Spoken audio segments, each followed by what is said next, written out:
So it's somewhat difficult to talk about nothing.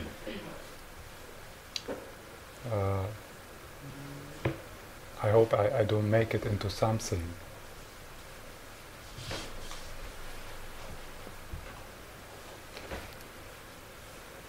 So then instead of going away home lighter than you came, you would get home more heavier. Another thing you need to do, another thing you need to get better at. Mindfulness. Yeah.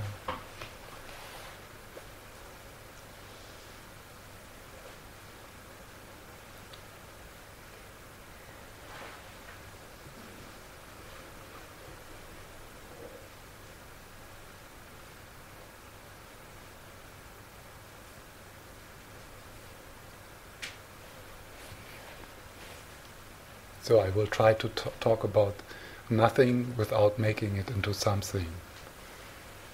So as soon as it becomes something, I will try to deconstruct it, to make it into nothing again.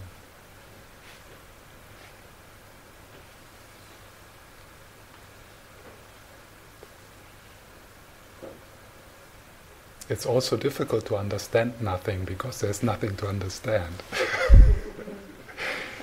And that's a very hard one, because we really try to understand it, and it is an affront to our intellect that we can't understand it. We might even get upset, because we don't understand it.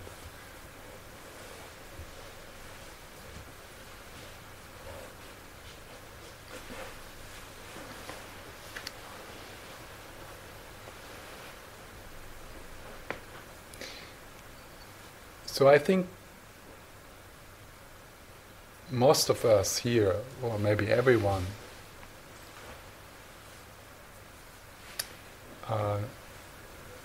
we recognize that quality in our life, that quality of openness, that quality of ease, which sometimes gracefully breaks into our life. Moments where, in a strange way, we understand, we see, we experience that everything is just fine as it is.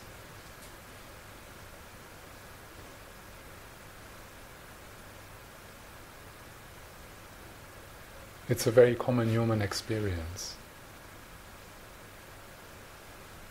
And it does not need to be dramatic.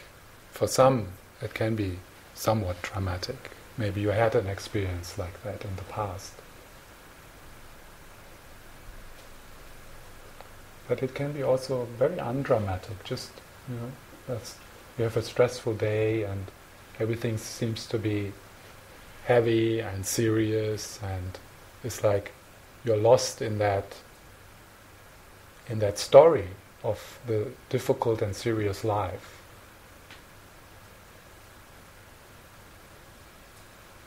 And you take it for real, so you take that story for real.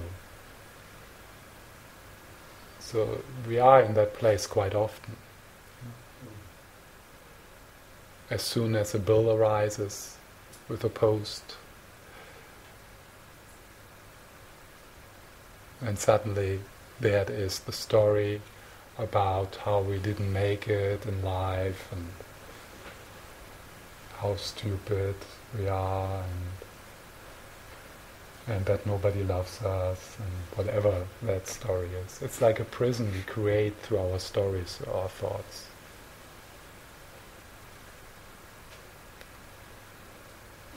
And but then there are these really beautiful moments where that story just disintegrates. We step out and we notice the wind and the sky. And suddenly it's gone. So freedom can break into our life like that. It's like one moment is like, and suddenly gone. It's like, wow, the sky.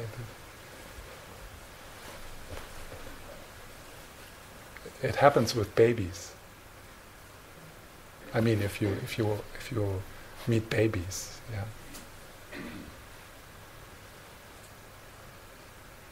So mothers are able to to connect with that space very naturally. And then again it's completely gone, because there's the whole prison then also. But then there's these moments of just contentment and being, where life is just worth living as life as it is in this moment. No questions. Nowhere else to go. This is it.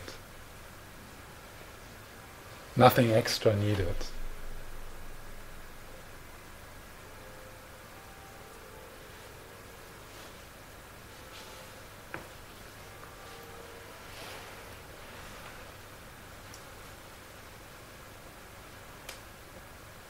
So it is a good question to explore, are there conditions which we can create inside of us and outside of us which support and facilitate this state of openness, this state of ease.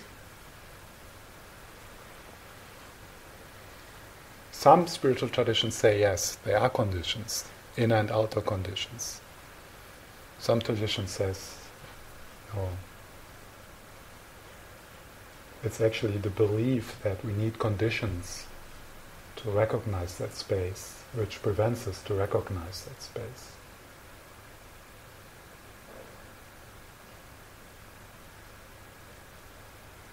But let's assume there are conditions, inner and outer conditions, which helps us to connect with that ease. Otherwise, I would need to stop to talk now, and the evening would be finished.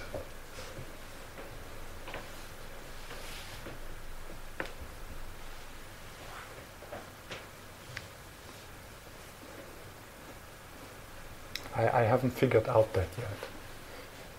So I'm dancing on two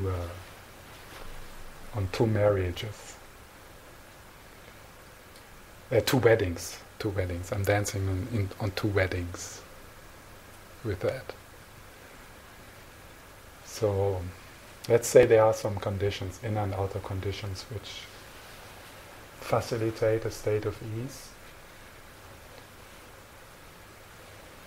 And I think one condition which makes sense and which anyway would support a sense of well-being in our life is to slow down, to pause.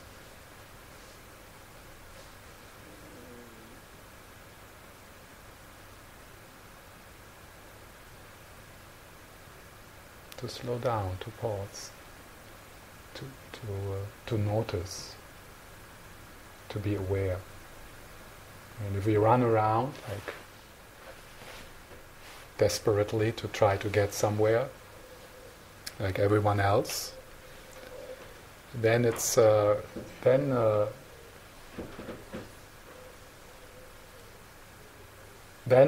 to be, I think it is difficult then to connect with openness and ease when we are stressed out.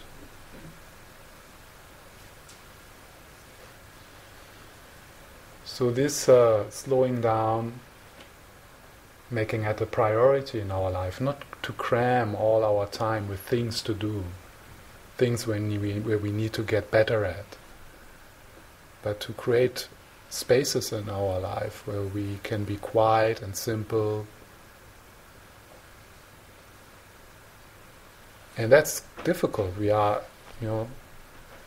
our culture doesn't support that. If we are quiet and we slow down and we are simple, then we think we are losers. Because we don't produce, we are not productive. So we tend to bring, even into our free time, we bring this, we need to experience things, we need to use our time to learn things and to get better at whatever, and then we even bring that into our spiritual practice. So our practice becomes another thing which we should do and another burden. So to start to appreciate stillness and doing nothing and being with ourselves. maybe even making that a kind of formal thing in our life. That every morning we spend 10 minutes in being unproductive.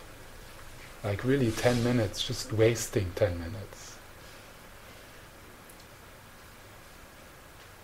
Not even trying to meditate.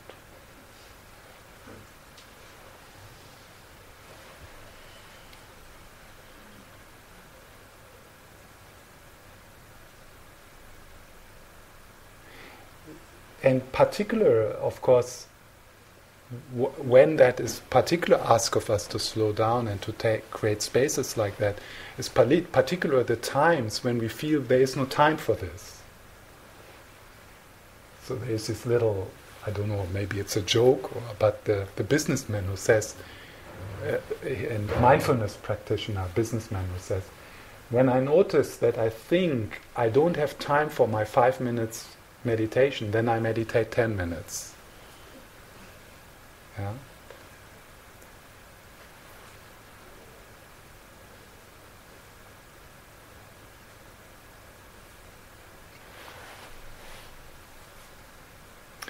And this slowing down and this pause is also something which we can bring into our daily life. So when we notice that there is a strong impulse in us, to pause, to give space, to take a breath, not immediately jump on the train of talking and acting, but the people around you will very much appreciate that. Because what you then say, that might be a little, like a tiny little bit less harsh, a tiny little bit less mean.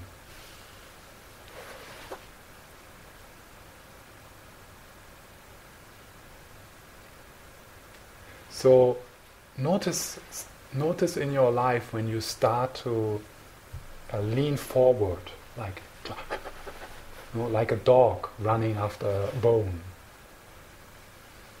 Thinking it's then when I have the bone, then to notice that. Like, if you clean, for example, like you clean your house, it's something we all need to do. Notice when this mind arises, oh, I need to get that done. To what? Yeah. So this mind, notice that mind. I need to get that done.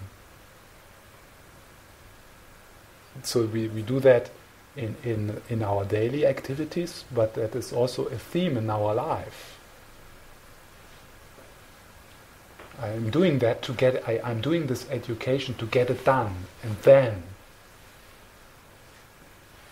I'm writing the thesis to get it done, and then.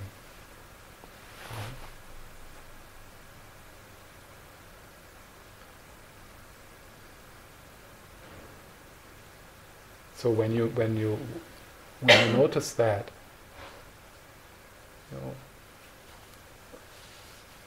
at least a few times a day, maybe one time. So one time you notice at one time, and in that moment you say, okay, pause, here, being here, breath, body, I'm here. This is my life.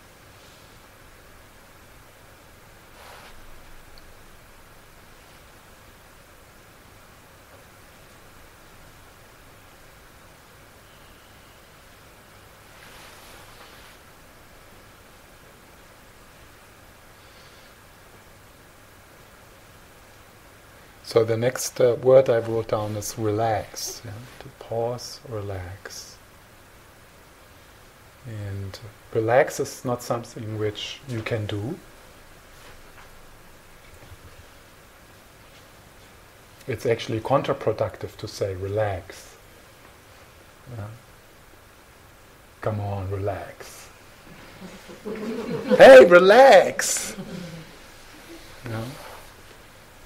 That's like demanding yourself to fall asleep. I need to fall asleep, I need to fall asleep, and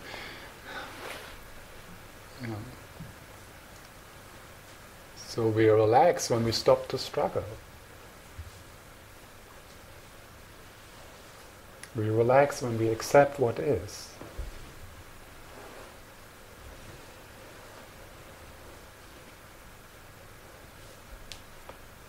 When we struggle, when we stop to struggle, then there is no war. The war is finished.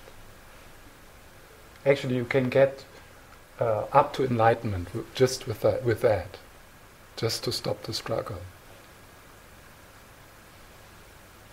I have no clue what enlightenment is, but just.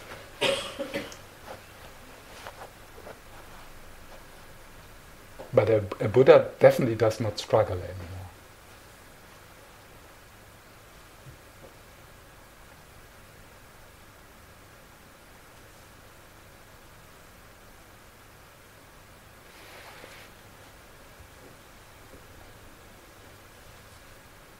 So there is a healing quality, a relaxing quality in being aware without struggle, without judgment, without pushing it away, whatever it is. And we will frequently, of course, fail in that practice because it's so hard to say yes to pain, to loss, to sickness, to death, to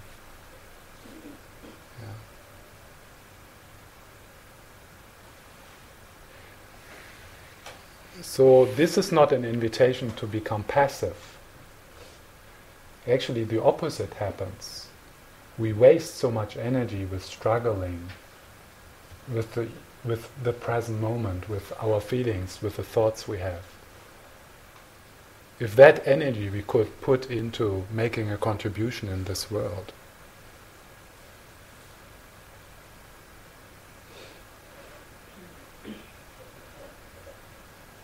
now imagine what energy would open in your life if you would stop this. You're not good enough. This is not good enough. You can't do it. That's really that's so. It can, and that can be so strong that we almost can't share with other people.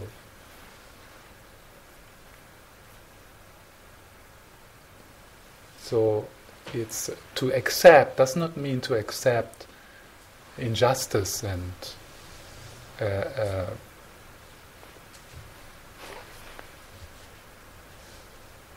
to accept means to accept the feelings and the thoughts you have in any given moment.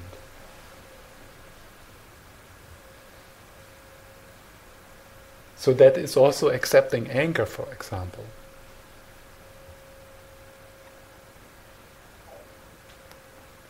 Accepting anger does not mean that you need to hurt someone, but to accept the urge, the impulse of anger. That is actually the best way to work constructively with it, to use that energy. Yes? So should you say you're angry, or should you just accept it within yourself? Sorry, you? So, should you say you're angry when you're angry at somebody, or should you just accept it within yourself and keep it for yourself? I don't know. No, I don't know the situation, but I think very often it is, in my experience, it is very constructive to say, that really pisses me off. Yeah. And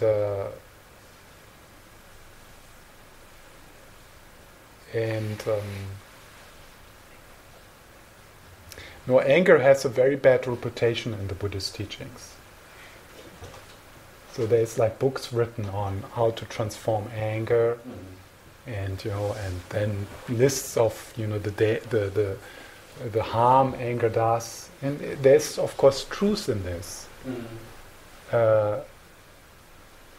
But I think there should be a written also a book written, a Buddhist practitioner book written on how to be angry, how to say no, how to put borders, how to give feedback, how to kick other people compassionately in the ass.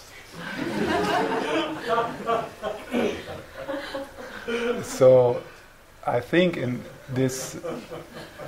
many of us are in a place in your life where you actually don't need to get the teachings on how dangerous anger is, but you need to get teachings on how to say no and put borders and say, that's it, that's me, I'm here, and you're there. So it's a little, it's not, it's quite. So these teachings on the danger of anger and things like this might just support neurotic fears in people of this kind of energy. So now I'm a Buddhist and I'm holy, so I don't need to look into that anymore.